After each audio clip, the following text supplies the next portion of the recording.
Alright, welcome in everyone. We're doing the patch notes for Darker and Darker. Patch hotfix 108. So it came out today. I'm not going to go over the fixes. I'll just go over the actual changes, not the bug fixes. There's nothing too crazy in the bug fixes. I kind of read through it. Nothing major or anything I really saw. So game updates.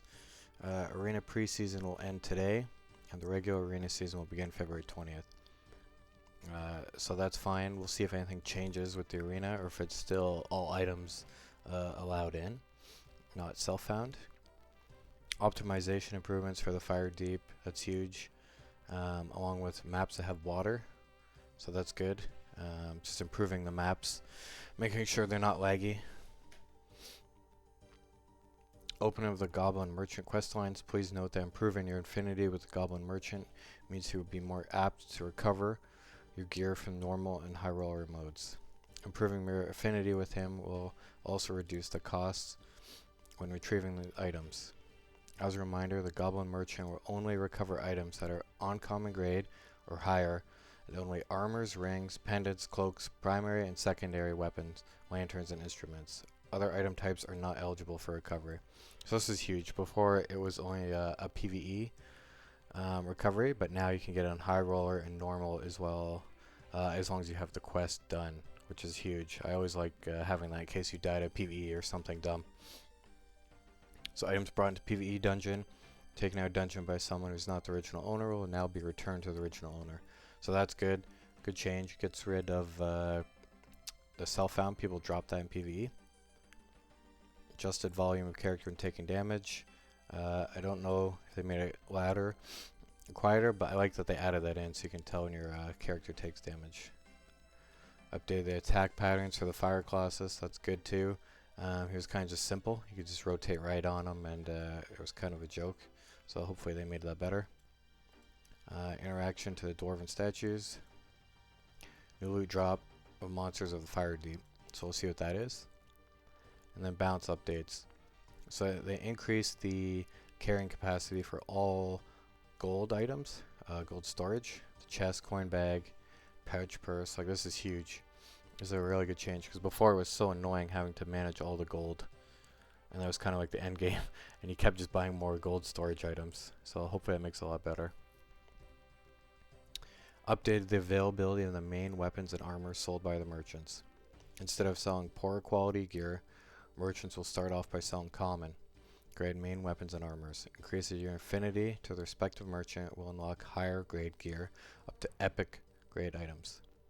Please note that the purchase price has been adjusted based on the size of the items in preparation for the upcoming workshop feature. So this is good. The poor quality gear is kind of bad. But nice that it's common, so at least it's like okay, a little bit better, decent, and then you can get up to epic, so you can actually kind of use the merchants more. Whereas before they were kind of useless. And then the workshop feature, we'll see what that is. I'm assuming it's just like enchanting, crafting the gear, and then having to build something else from it. The initial cockatrice quest can now be completed by giving any grade of ceremonial dagger instead of an uncommon grade item. So that's big. Uncommon grade items were pretty much not found anywhere. I think just from the PvE Lionhead chests, and that was pretty much it. I never saw them in high roll or anything else. But now you can do any color, any grade, so it's huge. The quests were kind of annoying. The collector quest can now be completed by giving any grade silver chalice and gold goblet instead of the uncommon grade for both. So same thing, makes it a little easier. Fortune teller quest can now be completed by giving any grade of crystal ball instead of uncommon. Same thing. Weaponsmith questline is now unlocked much earlier and only requires completion of the first chapter of the Tavern Master quest. The Tailor questline is now unlocked much earlier and only requires completion of the first chapter of the Treasure quest. So that's good. Made questing easier. It's kind of a grind and kind of a pain for people to do. Just a lot of like RNG in finding some of these items at the exact grade when you found a better grade and it wouldn't accept it. So class is fighter. The duration of disarm skill has been increased to 8 seconds, and its activation speed has been greatly increased. So this is good. They nerfed disarm last patch, so now you have to actually block someone with your weapon to disarm them. So you don't have to get the riposte after the block. As soon as you block with the longsword, it just takes away the weapon immediately, which is really good.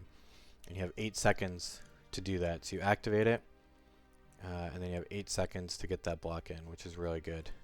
And then they also increase the activation speed, which is huge.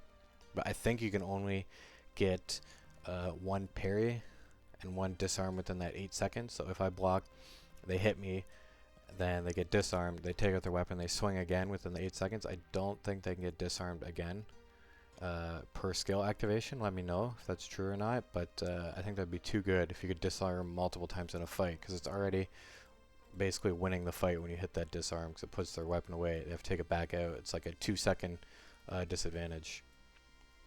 And then Barbarian, the damage of whirlwind attack has been reduced to 80%. Shout sound effect has been added upon activation, and the attack animation start timing has been slightly slowed to match the sound effect timing. So this is huge. It did 100% damage for 3 quick swings immediately, which is stupid. It was really cool, and it is still good, but 80% I think is more reasonable. And then the sound effects also good, because before, like, it was kind of hard to tell when they were doing it. You know they were going to do it, but it was just kind of wonky. So having that extra time to kind of react to it, I think, is huge. This is still good. 80%. Two-hander weapons hit like crazy. You get 3 swings immediately. Yeah, you can cleave teams down in 3s. Like, even if you hit 2 out of 3 swings, like, it's still really, really good.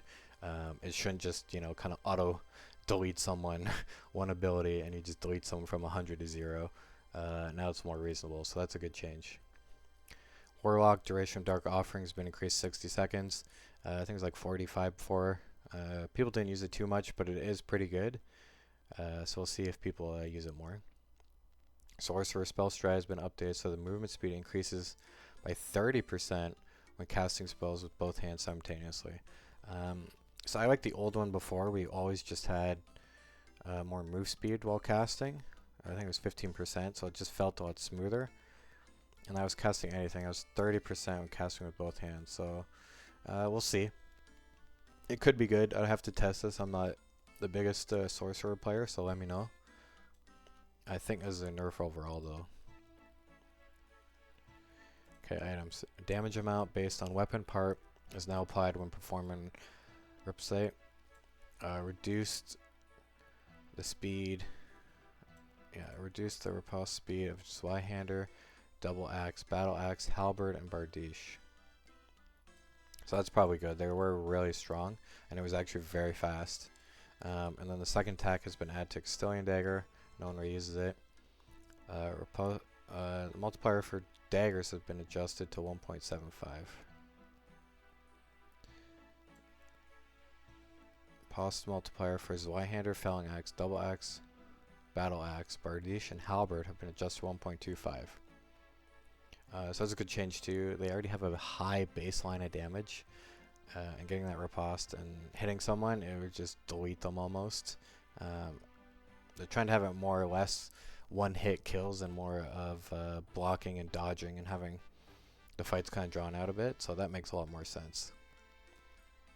That's a good change too, because they're still going to hit hard with the 1.25, but it's not going to just do all of someone's health immediately. Riposte multiplier for the War Maul has been adjusted to 1.25 for the first swing, 1.5 second hit. That's pretty good. We'll see if people use the War Maul. They didn't use a crazy amount, but I think that's a good change too. Base armor pen for the Rondel Dagger and Stiletto Dagger have been increased from 5% to 10 for the Stiletto and Rondel. So that's very cool. Extra little buff. And then weapon damage of the Rondel Dagger has been increased by 1. Weapon damage of Castilian Daggers has been increased by 2. So that's kind of big. Couple of rogue buffs in there. I know people are saying rogue is weak. And hopefully this will help them get by all the PDR. The extra armor pen, you can do 10. 10 in each hand. And then with the perk, you get like 40% armor pen, just kind of baseline. That was really good. And then increased damage is crazy on daggers because they attack so fast. So that might be really good. I'm a little worried that fighters are going to use Rondel Dagger again, just to run around with it. Okay, and then Sorcerer can equip the Poupon, the dress, Gallant outfit, Cultist tunic, Cultist pants, Cultist boots, Copperlight outfit, Title Cultist Boots. So this is a huge change. It's more of a melee sort kind of change, but it's good that they can use it now, because before it was just the Warlock, and these pieces are actually really good. I think it's just the Warlock that could use it, which is kind of crazy. So we'll see how that goes, but it's a good change. Kind of melee Sorcs maybe a little better. So let's see. The update continues to polish the new economy and game balance. True. We made several changes to make it easier for players to manage their gold. We've also adjusted the quest system to make progression smoother, more accessible. In addition, we've updated the availability and prices of items to unlock at the merchants to better align with the new economy. That's good. These updates all are to foster a bustling community once the marketplace and workshop open upcoming weeks. Yep. The update also prepares for the launch of the first official arena season, scheduled to commence on February 20th, 2026. Please note that due to these preparations, the arena will not be available during this upcoming weekend. So that kind of sucks. Why didn't they just have it open anyway? But fine, you just wait again. The arena season will be the first time that competitors can earn rewards for their accounts, which will be revealed later this season. As always, we will continue to polish and balance the combat system based on your feedback. Thank you, and see you in dungeon. It's W changes for sure. All these changes are really good. They made good changes the last couple patches. Hopefully we do get actual arena rewards. They said that before, and then they ran out of time and didn't do it. So hopefully they do that. That would be huge. But Paul, whoever Paul is, he's just been making really good patches, and I hope it stays up, because there's some couple rough patches before that, but the last few have been really good, and it's been a good season. So hopefully we can get everyone back into it, and it feels pretty balanced right now. Like fighters and barbarians are kind of the most popular, but honestly, like sorcerers are still good. Wizards are still insane. Like a lot of classes are still really good. I think kind of rogue was the one outlier that was a little weak. So we'll see if any of these changes help it a bit, but it might still need a bit of help. But I mean, rogue's always still strong. The mosquito build's always really good. Getting the initiation out of hide's always good. You have cutthroat. Like, they just didn't do well into barbarians and fighters, but they still did really well versus kind of the rest of the cast. So we'll see if that continues. But if you enjoyed, leave a like, subscribe, and follow me over on Twitch to see me live. Thanks, guys.